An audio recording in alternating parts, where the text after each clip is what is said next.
the last meeting dedicated to this chapter, and it's one last meeting remaining next week.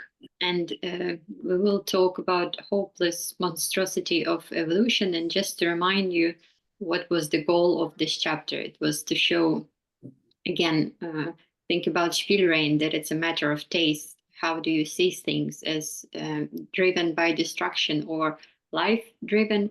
And you can take a wild guess, what is my taste? So I would prefer to see evolution in a non-conventional way as death-driven, unlike a conventional way of seeing evolution as life-driven, aimed at life progress and improvement. So negative perspective instead of positive perspective. And some of the important concepts and phenomena for me are, let's start with mutations. Mutations, I like mutations because in everyday discourse, they're associated with something negative, the work of evil, those mutants, that there is something wrong with them, like disasters, something sick, something disasters. And maybe because I grew up near Chernobyl, for me, the mythology of my childhood was all about like nature, with those folks, mythology of folks with two heads. Like this was my childhood. And for me, it was the time of fairy tales. And this was my fairy tale of nature. So this is how my distortion of perception may be coming from of nature. Like that's my fairy tale. So mutations are important here because they're normally seen as negative, as a subject to overcome. But actually in evolution, in conventional perspective of evolution even, it's known that mutated genes are present in all species. So we are all, which means we can say that everyone, all the species are mutants. So mutations is something that allows one of the primary sources of variation in genetic composition of species. So all the species are a result of mutations, the way they are, the way they exist.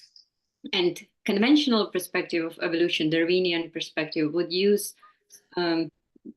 mutations as within the framework of progressive adaptation, improvement of evolution. They would claim that evolution works, operates through preservation of adaptational mutations, and this is how species progressively evolve and adapt. So only good mutations that help adaptation get preserved, and this is how like species get better and better, more adapted and more evolved. But one could also question the very idea of adaptation, whether something can be seen as adaptation, because again, thinking of Heidegger being towards death, we can see any evolution, any change in life as striving towards death. So it can be also seen as a variation of different way how species approach their death, because at certain point, something in evolution, in this process of mutation occur that would cause death. So it can be seen not as adaptational, but as a different variability in ways to die. Not as the matter of progress, not as a matter of improvement, but just mutation without being seen as adaptational or maladaptational.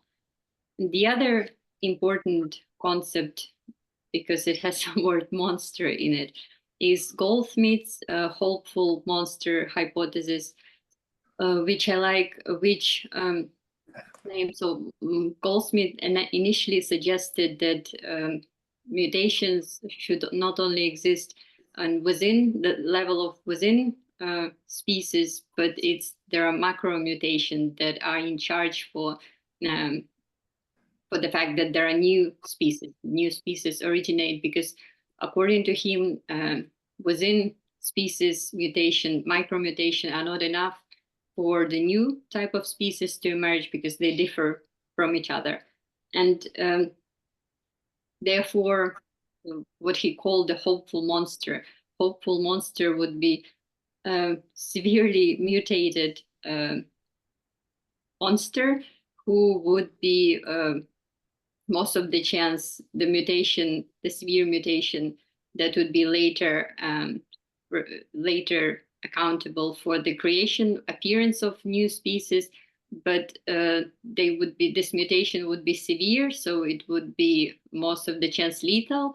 But some of those hopeful monsters still survive, and if they survive, they are they start the new species because they are responsible for the radical change. So small change is not enough. Micromutation is not enough to start new species, and this is how the larger scale variability works, according to Goldsmith. And this was the perspective that contradicted the idea of progressive evolution, where nothing catastrophic happens, when only improvements are preserved and progress occurs. So Goldsmith dared to suggest that there are the ruptures, the disasters at the beginning of any significant new creation. And the other theory that is important to me is Stephen Jay Gould's theory of punctuated equilibrium, which also introduces the idea of ruptures, and that it's opposite to idea of progressive progress, which conventional Darwinian perspective kind of stands for. Stephen Jay Gould suggests that evolution, the moving force of evolution, is entropy. That is not evolution is not something that moves through progressive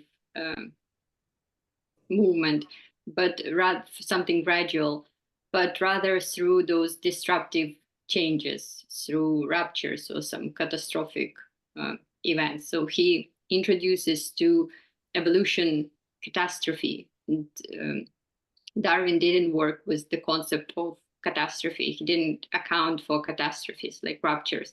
It was progressive and positive, more or less, at least in conventional comprehension of Darwin. So Gould is one of those who would introduce the idea of ruptures into evolution, at least some form of negativity. And he would present different idea of evolution, claiming that life on a planet is branching bush, continually pruned with grim reaper, so of extinction. He introduces the extinction. This is the death, the destruction that is going on. It's not the ladder of not the gradual progress. And I would depict punctuated equilibrium in this way because I use those lines to show everything. But normally punctuated equilibrium won't be depicted in this way. They would still show like lines that go up, meaning the progress adaptation, then the line that goes down, and then the other line that goes even more up than the first line. So it's still a progress, just it introduces negativity. It's still kind of gradual, but with some ruptures. And for me, it just doesn't capture the idea of what Gould introduces at all. It's like if you remember Hegel's dialectic, it introduces negativity, shows it, but it's still only on the account that it would be overcome by the positivity, like it's for the better. So this works the best because there is no improvement, nothing goes up. It just goes through eternal rupture. It's not the improvement. And the improvement is rather the secondary or narrative or illusion imposed here, and the direction to the top. It's similar. It was our life. It can be seen as catastrophe, like each life narrative, and it's more adequate, I think, to see each life's narrative as catastrophic through this perspective than the as successful imposing idea of progress. So the progress would be rather from this perspective, seen as comforting illusion that covers the rupture, but it's just an illusion. The basic story is rather this one of ruptures, of meaninglessness and catastrophes, and starting anew every time. So I would suggest that evolution is deadly game of ill-adapted losers. Like there are no losers or winners in evolution. Like we all lose, just in a different way. And the way we lose, the particular way how certain species are losers, is what defines them. Not that some of the species are better adapted and some are less adapted or maladapted. It just we are all maladapted and sick, so to say, in various ways, and this is what distinguishes us from species from other species. So it's all the species are approaching their death. It's not that some species are successful and they survive, and some are not successful, they extinct. We are all extincted, just in variability of ways how we extinct and how we're approaching our death. This is what defined us. We are all doomed monsters. We are all monsters. We are all doomed monsters. There are no successful monsters. We're just doomed in our own unique way.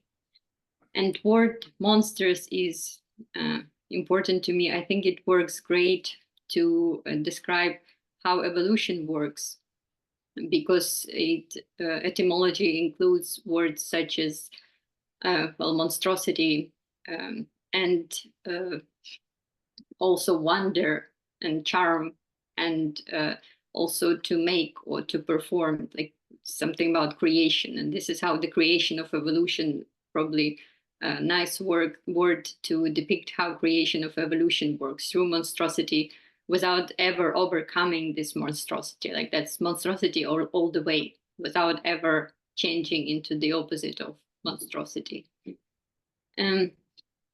So I would write, and it's important to remember here Michael Hart and Antonio Negri with their concept, how they use concept, I think in Empire and other works, how they use concept of monsters, because for them monsters represent the work of the revolutionary creatures. They depict an excess of creative power. It's too much, and they're too creative, they're too weird. They're so weird, so creative that they don't fit in a present order. So from the perspective of present order, they're seen as monstrous, as weird. It cannot accept them. And the present order is something that gives them life, but at the same time, it rejects them. They don't fit there. And therefore, they create a new order, or so to say, if it's an order. So this is how creativity works. We cannot say that it's progress, because it's just monstrosity. It's interruption of a present order, disruption, and then new order that approaches its own disruption. It's not the progressive movement. It's just the movement of mutations and monstrosity all the way. And I would write something like that the monster personifies teratogenic, chaotic, destructive force. It's approaching its inevitable death, and it might be seen as defining force of nature, not preservation of life, but how in various ways how those monsters or certain monstrosity are approaching their own death.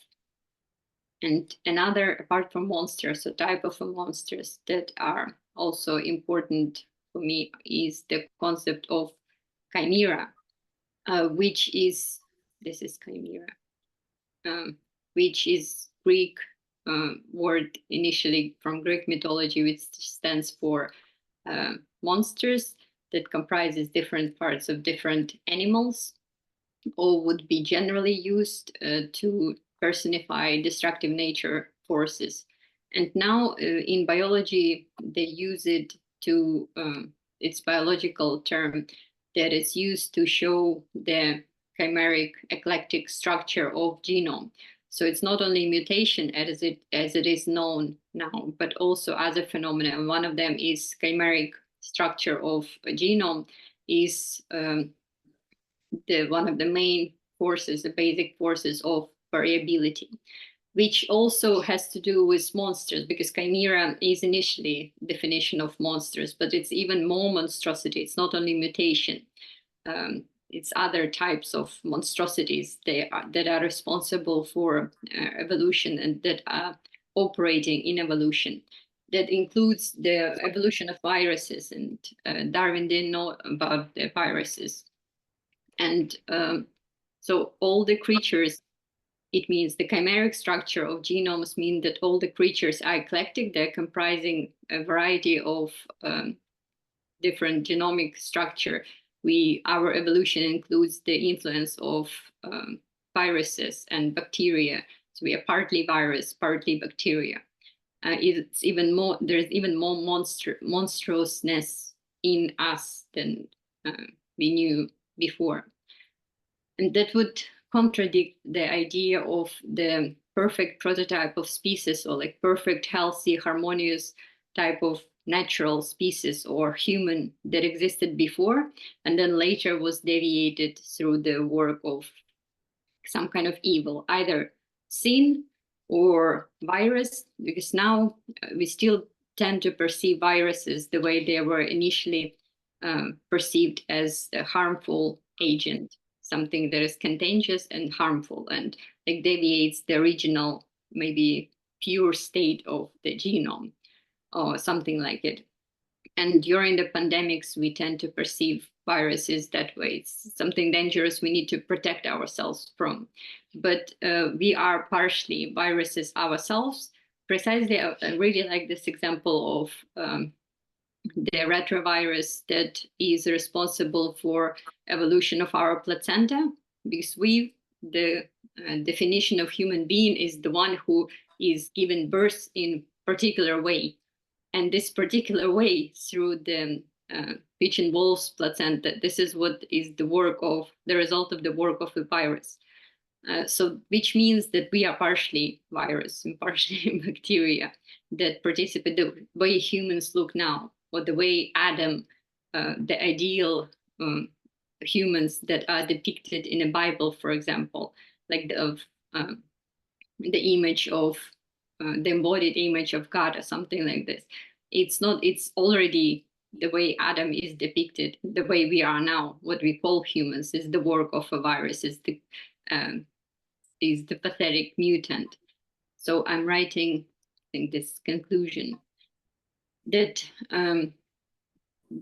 evolution is dominated by the dynamic of, not by the dynamic of harmonization, and the dynamic is rather different, is the dynamic of monstrousness of everything that exists. And there was no healthy version of human, like pure version of human before. The version that is in harmony with nature, not contaminated by viruses, but by coronavirus, for example. We are the product of, we are unhealthy all the way. We are mutations that include work of viruses, the way we are now, the way we reproduce. It's all the work of virus and other weird things. So we are all, there is no healthy, there were never healthy type of nature, a healthy type of human, ideal prototype of human. It's just the creation mutant all the way. All right, so I'll stop recording and I'll ask you if you have questions.